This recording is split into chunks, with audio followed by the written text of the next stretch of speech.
Coming up in this incredibly exciting show, a young woman changes a wheel. An older woman drinks some lager. And Richard looks at a book. Look at that.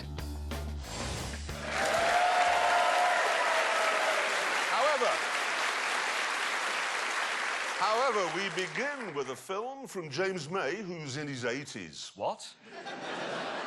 No, wait, sorry. We begin with a film from James May about the 80s. Yes. Thank you. The 80s, a time of marvellous excess, you know, Gordon Gekko and big shoulder pads and, of course, incredible supercars, the greatest of which, without question, was this one.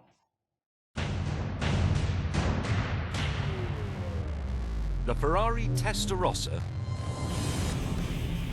was excess on wheels. Be it looks, attitude, or even size.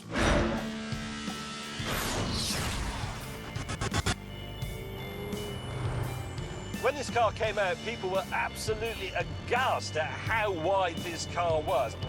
I don't mean wide like Del Boy, I mean wide as in width. It was enormous, especially at the back. And it simply oozed charisma from every one of its slatted panels. It was unquestionably the only car that could star in Miami Vice. Away! The price of this car, when it went on sale in 1985, was £62,666. But that is, as I'm sure you know, the number of the beast.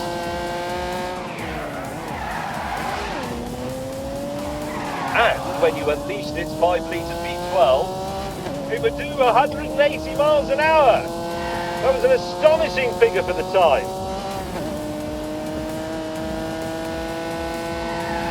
Right then, let's go.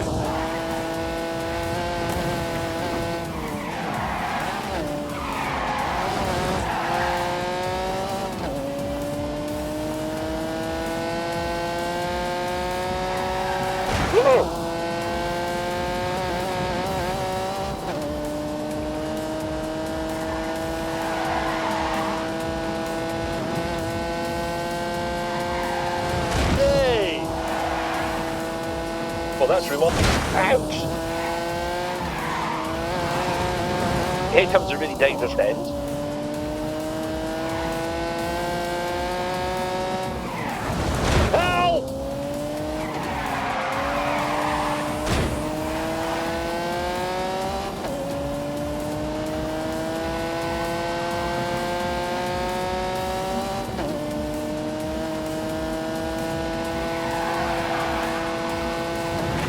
Help!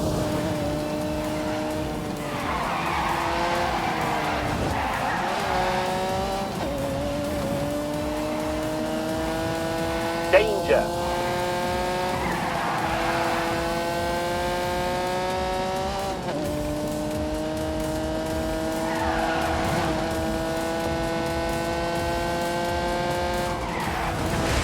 Oh no!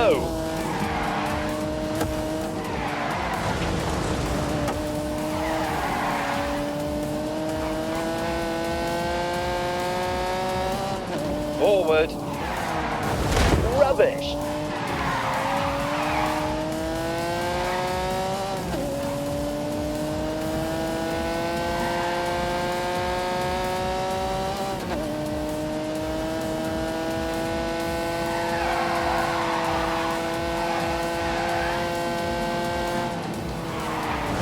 Yay!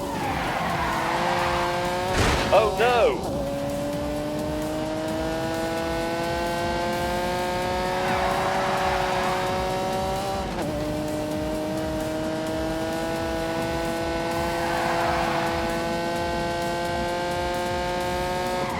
Full throttle. Nice. In fact, Enzo Ferrari loved that show so much, he actually gave its star, Don Johnson, his own Testarossa. And Don was just the tip of the celebrity iceberg. Rod Stewart had one, Elton John had one, Mike Tyson had one, O.J. Simpson had one, and presumably wore driving gloves. If the 1980s were the era of excess, then, well, this was the perfect car for the era. I'm afraid Mr. May has just been wasting your time, rather, because that is not the ultimate 80s supercar. This is. For sheer over-the-topness, nothing comes close to the Lamborghini Countach. Alongside it, the Testarossa looks like a family hatchback. If you think the Ferrari is wide, this is even wider. And the Testarosa's doors don't open like this.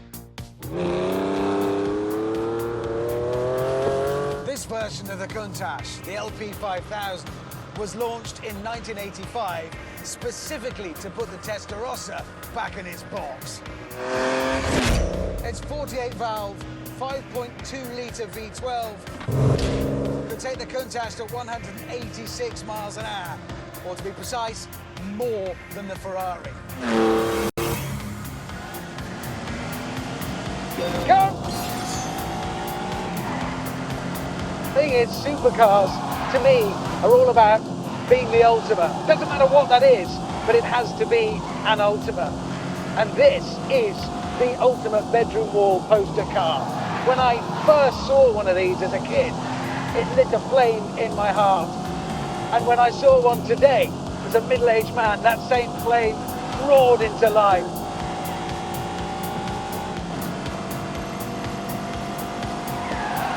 I look pretty cool.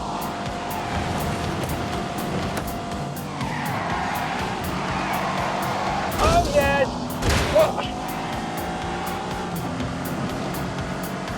Oh! An angry Countach!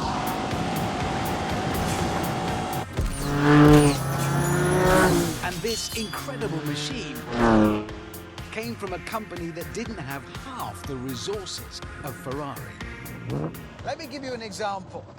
This car might look super aerodynamic, like a missile, but in fact, it never saw the inside of a wind tunnel. They couldn't afford to put it in one. So instead, they ran a prototype up and down the motorway with bits of wool stuck all over it. I love that. Oh, hello. Here he comes.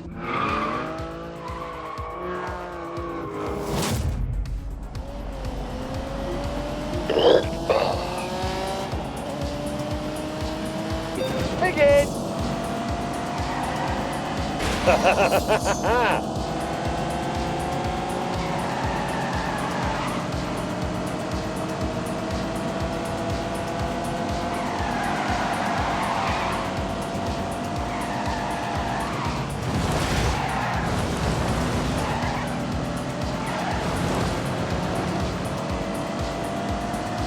Keep going!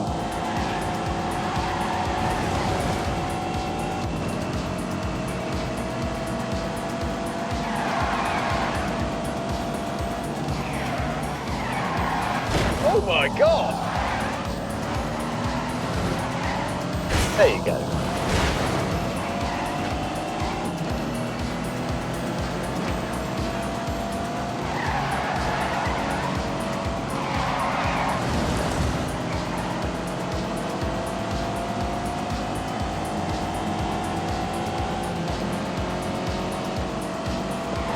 Ow!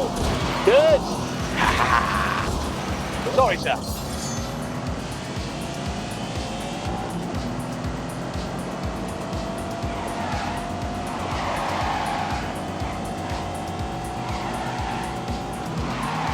Oh, for God's sake.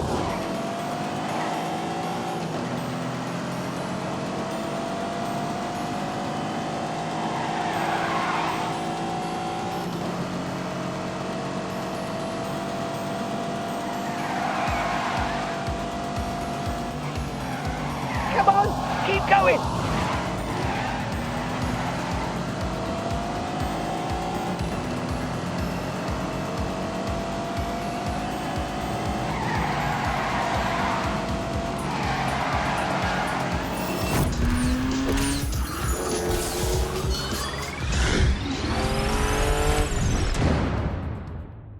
Eventually, we pulled over so we could continue arguing face to chest. Oh, the brakes are brilliant.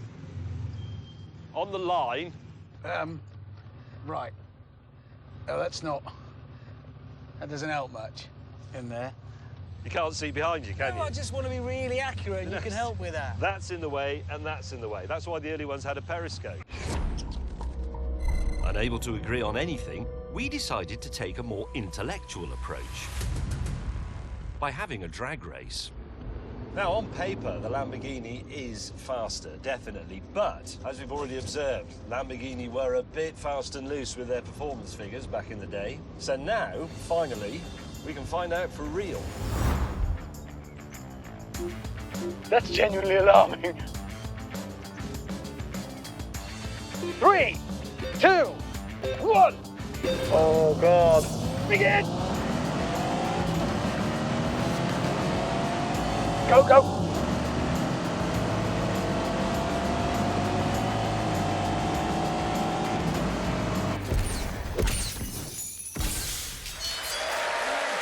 With their performance figures back in the day. So now, finally, we can find out for real.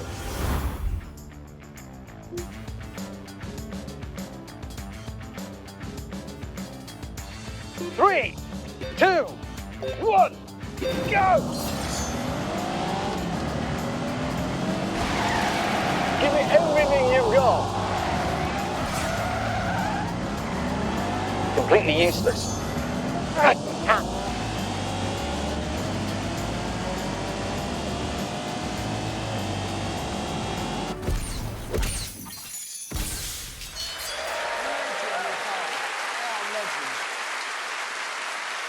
It was a privilege, wasn't it? Yeah.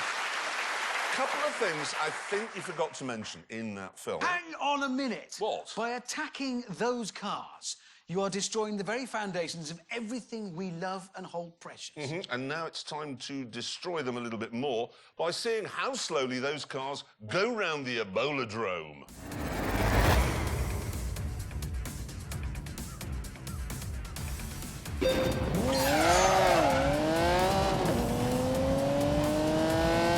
And look at that lunging and pitching there as she heads on to the isn't.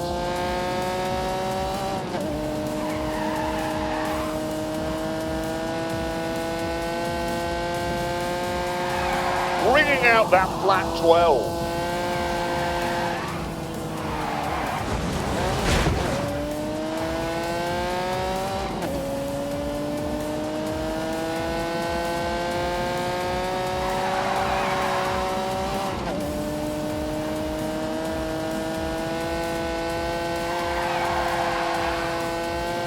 Back towards Old Lady's house, lumbering towards substation. Just field of sheep to go. And across the line. She's nuts. She's absolutely nuts. Testarossa. I wouldn't do that for all the tea in China. Technical point that might confuse the viewers. You just said the raw from the flat 12, Yeah. which is sort of right, but I said V12, I knew you did. which is also sort of right because it's not a boxer, so it's a 180-degree flat V12. Like that. There you Literally go. not interested. It's a flattish V12. Anyway, Flattish. it's now time to see how the Lambo got on.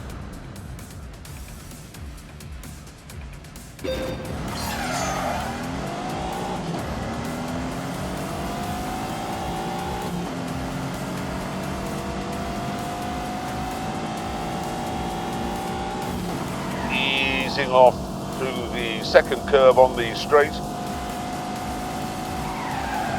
Back on the power towards your name here.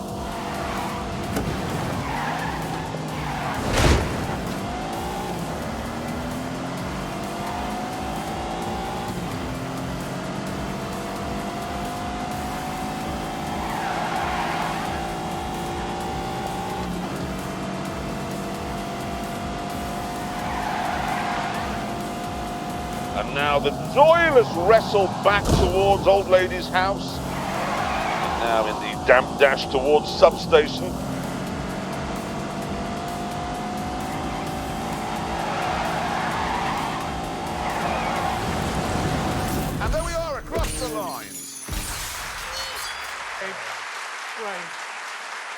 Right. There's a new breed of small hot hatchback.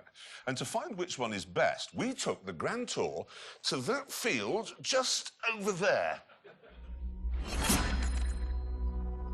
Yes, the start point for our test was our own track in Oxfordshire.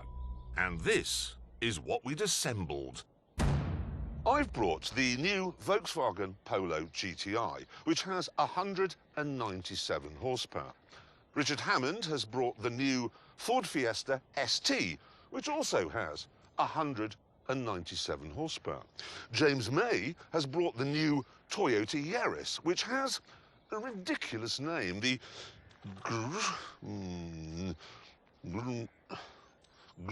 how do you say that? Griminer. It isn't Griminer. There's no at the end. It says Grim. Yours is a brown car. It's not brown. That is brown. Oh, yeah, it is. It isn't. It's mushroom. The cameramen know about colour. Is it brown? It's brown. Definitely brown. It's brown. Right, There you it's go. mushroom. At this point, we decided that instead of arguing car was best, we should do some actual tests. Starting. Go.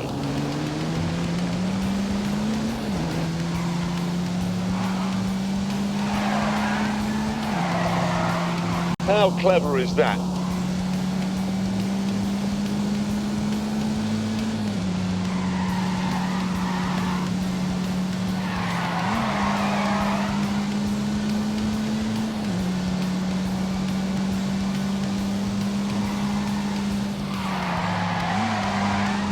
It is absolutely staggering.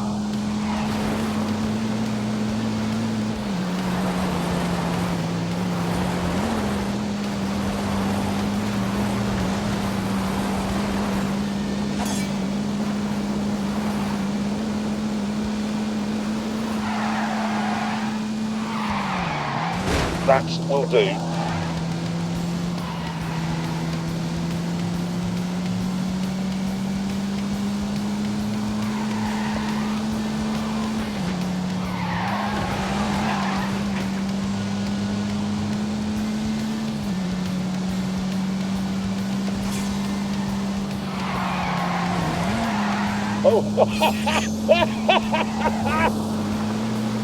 Oh, look at that for a tidy line.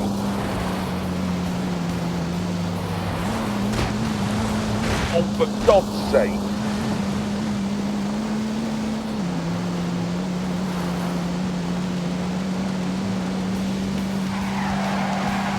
Go, go, go, go, go, go! Absolutely spectacular.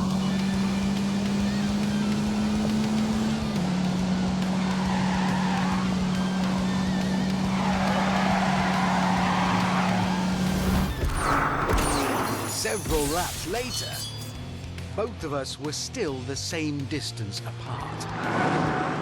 It's just occurred to me, we both have the same knowledge of this track. We both have 197 horsepower. This race may take a while. However, Brakes are fading. I can feel them fading a bit. They do get hot. mine, meanwhile, had got smoky hot. So, much to the annoyance of our colleague, we decided to call it a draw. Can I just say, if this was a proper race rather than a catch-up race, I'd now be in the lead because I treated my car properly and didn't overheat the brakes. Have you heard this? I did hear But that. you don't pause So, in in other a words, race. if you drive slowly, you win. Yes, because my brakes aren't overheating. I could still be You going never round. went more than 28 miles an hour. Rubbish! When did you watch a motor race on the television, on Grandstand or whatever? And they said, "Oh, Rather we're just than gonna listen have to any forced more cars of for May's big time." bizarre theories on motorsport, we decided to move on to the next challenge. A drag race. Let me talk you through the engine. It's a 2-litre turbo. 3, 2, 1, go.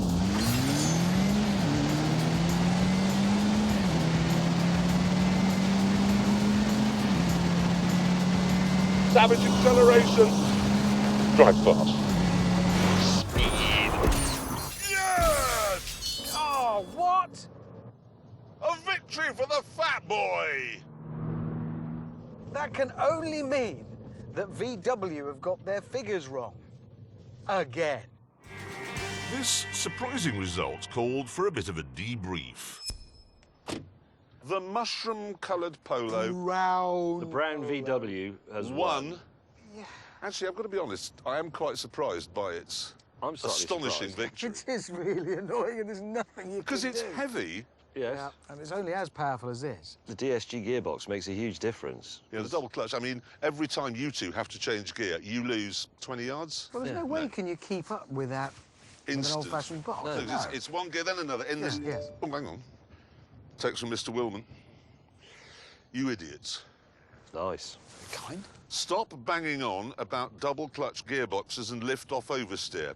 These cars are supposed to appeal to young people and they have no idea what those things are. The winner of this test will be the car that appeals most to millennials, not old men like you. So what test do we do that young people would be interested? No, wait, I've had an idea. What exactly is a millennial?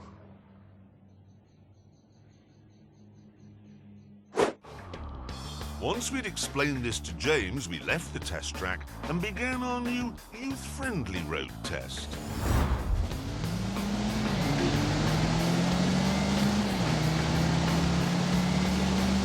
Go.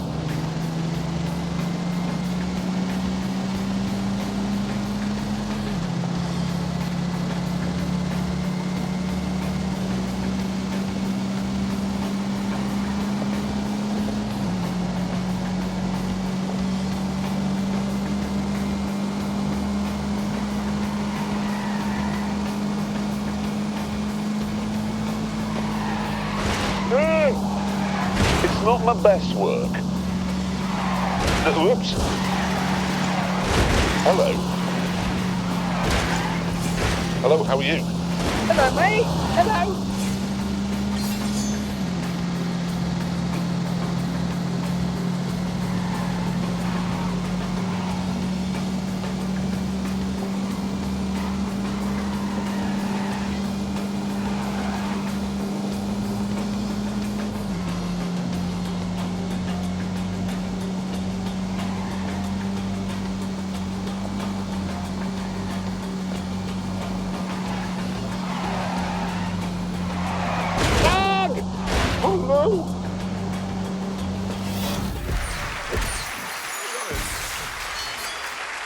Apart from you drinking plastic, which is evil, I thought that was all going rather well, the test appealing to young people. Yeah, we'd talked about carbon dioxide and polar bears and expressed our support for the Labour Party. Yeah, I mean, apart from the bit where the juicer blew up in my face, obviously it was all going rather excellently, we It thought. was, yeah. Yeah, but unfortunately, Mr. Willman said we hadn't got the idea at all. No.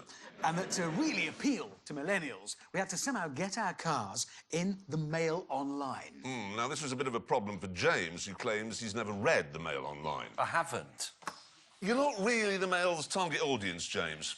What do you mean by that? Well, you're not a mealy-mouthed, bitter person who believes that everyone who is luckier, better-looking, richer and more talented than you are should be torn to shreds and executed. Right, well, whatever. The rules were simple. We had to drive into London and then do something with our cars that would get the paparazzi to take a picture of them. Yes, and then the winner would be the person who got the most amount of those pictures actually published. I decided that what I'd do was take my wife out for dinner at the glittering Bluebird restaurant on the famous King's Road. It's a popular haunt for the paps, this, and I felt sure we'd be snapped getting out of the little Ford. Okay, right, so remember to smile and look like you really like me. Like a lot. Right. Hold my hand, there. And then we'll just stand around for a bit. Looking forward to dinner with my wife, Mindy.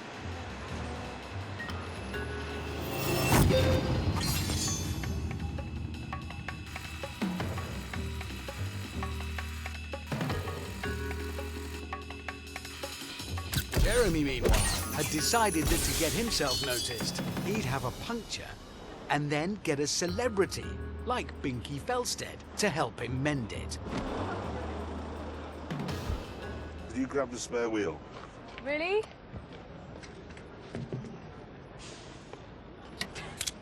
You have to twiddle it so the car goes up, way really high in the sky.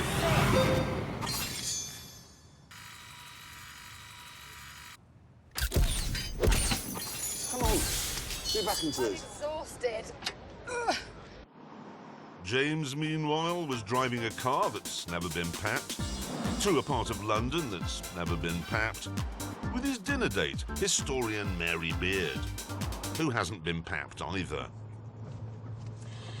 And I'm absolutely delighted. I mean, this has made my month, this. Oh, well, thank you. That's very generous. Meanwhile, back in Chelsea, There's no paps. There's nobody here. No. There's no photographers. It's ridiculous. I've always been photographed here. Look, here I am. And here I am. And here, she's just a friend from work. with dinner over, the two most unpappable people in history were waiting to be papped.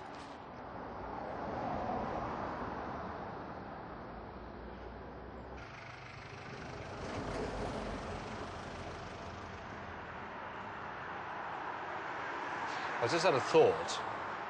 I don't want you to take this the wrong way, but actually the idea of this was to get the car in the paper. Well, no, because I should have parked it outside. Excuse me.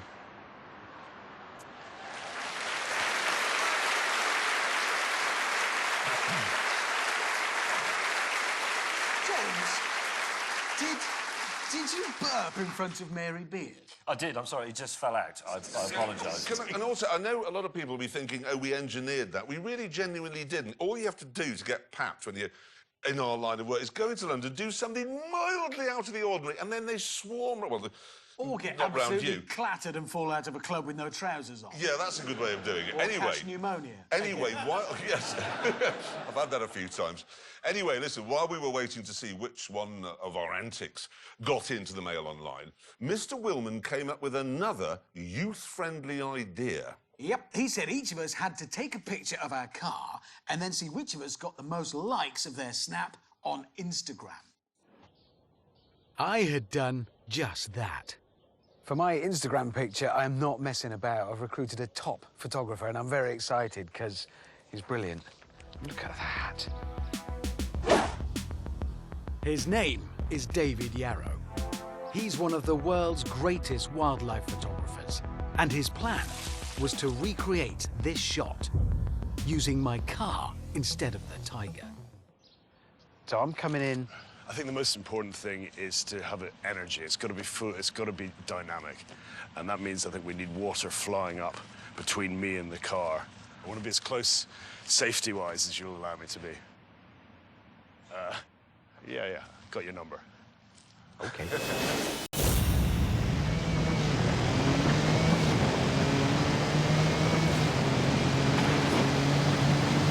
Go, go, go!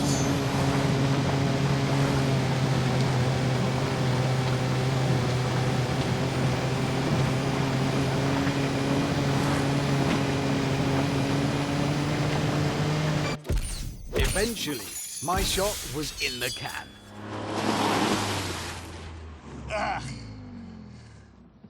As was May's. And so, after no work at all, was Jeremy's.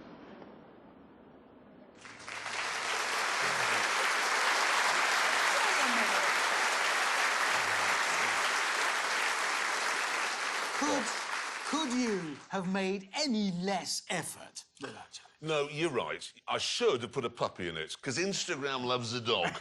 Yeah. Anyone on Instagram, it's all just dogs, basically. Anyway, with our pictures posted on Instagram, we were all given another challenge to see who could get the most views of their car on YouTube.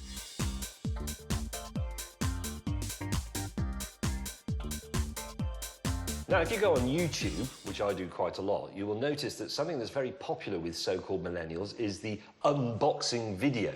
It's usually something like an idle student with nothing better to do, simply taking something they bought out of the box and talking about it. Hey, what's up? What's going on, everybody? The delivery guys just left, got it here, and haven't even taken it out of the box yet. I got so This excited. bloke is unboxing a new television set he's bought. Oh my god, you guys ready? Look how many hits it's got. The stand is not mounted on it. You'll have to put that on later.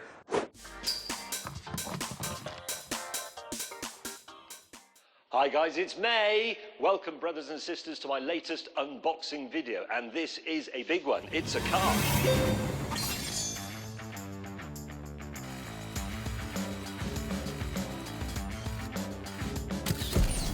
Meanwhile, Jeremy had decided to create a fast show style character called David Souffle.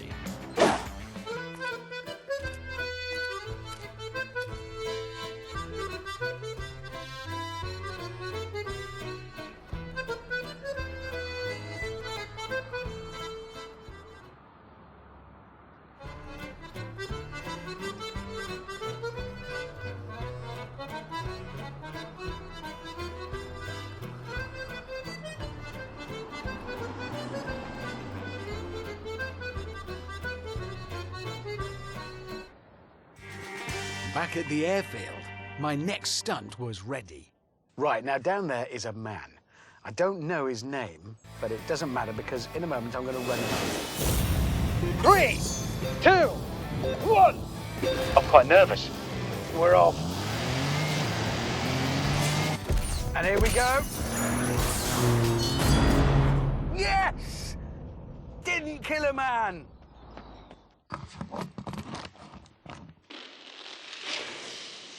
Oh, I like that a lot.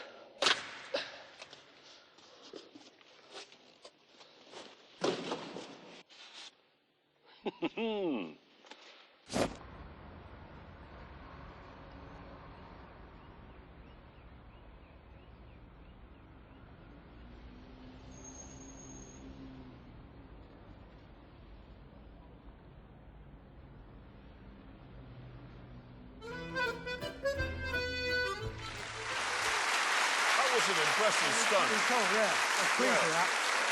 How's his therapy working out? He's getting over it. OK, what we've got here is the scoreboard that'll help us determine which is the best of the small hot hatches. We've already filled in the scores for Price, the pursuit race and the drag race. Now we've got the paparazzi thing. Hammond, how did you get on? Well, you two put the pap in a bag, didn't you? Well, we did, but actually, we should sell those bags to celebrities. You should, because they're rather clever. You pull a drawstring, and not only can't you take any pictures, you can't get out of the car. Yes, it's also technically false imprisonment. Yes. And Well, yeah, therefore but illegal. so's trapping a wasp in a jam jar. Nobody complains about that, do they? Yes, So- well, anyway, it didn't work because obviously there must have been another pap that we didn't spot because this picture appeared. Ha ha! Ha ha ha! No. Wait a minute. The rules said it had to have the car in it, and I did. don't see the car in that picture. It also said Mail Online, and I'm guessing, there's some evidence to suggest that is the Sun. Yeah, I think it's the Sun. I hoped you wouldn't spot that. Yeah, we did. I didn't do very well. I think that gives you a 0, Hammond. Yeah, so you get a 0. Now, James May, how did you get on taking the older woman out for a curry in Hammersmith and then parking your car in an underground car park? Not that well, actually. How not that well? Not that well. Not a single thing. My plan was rather successful. Was it? 49 pictures appeared of my car and me and Binky in the Mail Online. 49? 49 pictures. Well, hang on a minute. 49 pictures of a fat old bloke and a young girl I've never heard of changing a wheel. I know, and the extraordinary thing is, I'd like to show you the 49 pictures, but got in touch with the Mail Online yesterday, OK, to say, can we have the pictures? Do you want to know how much they were going to charge? £122,000. What? Really? I kid you not. They take a picture of me, they ruin my life, and then for me to buy the picture back is £122,000. There are 49 pictures on No, there of you. 40. Don't show the cameras, otherwise there'll be a bill for 120 grand.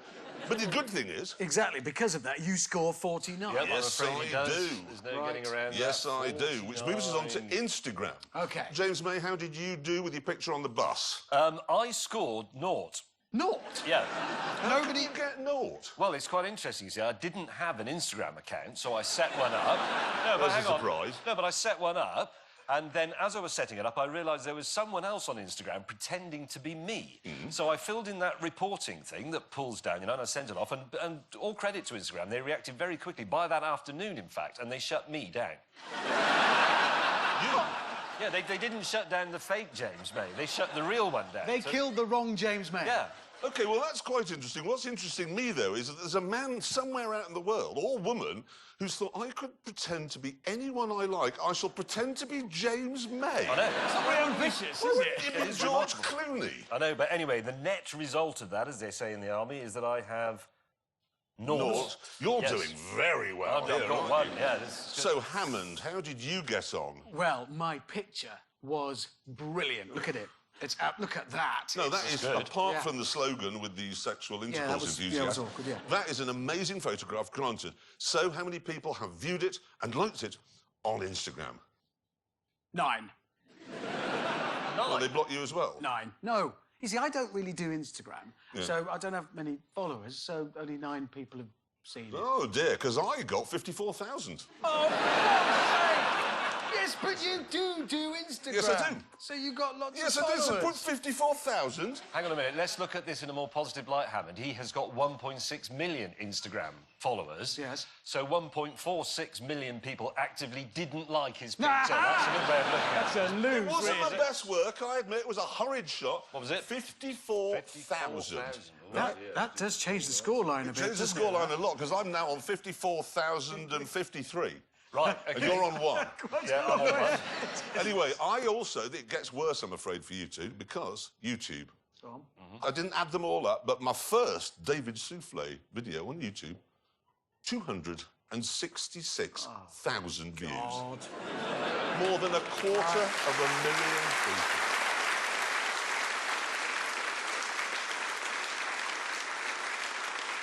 people. You are ahead now. Yes, I'm that's just comfortably in the lead, I would Yeah. say. Yes. So come on, Hammond. 16,800. What, for all that effort? I know! I don't get it either because I gave it a really cool, tempting caption. It said, look, epic street fight broken up by Ryan Gosling and Channing Tatum whilst Prince Philip tightrope walks between 2 cars. Who you doesn't want to look at that? You actually put that as the caption? That's what it said. It's clickbait, And then the isn't it? YouTube millennials Yes. thought, no, I'd rather watch a cat going... Well, That's they must have done. ridiculous. That is... I'm sorry, that is pathetic. Young people, you're pathetic. Right, so there we are. Those are the scores at the moment. You're out. Yes. And James, I'm looking and I'm thinking, and just in quick adding up, unless you manage to find 325,000 people who are prepared to spend 16 minutes, because that's how long that unboxing video was, 16 minutes watching you taking a small Toyota hatchback out of a cardboard box, I've won. Yes. So? 330,000.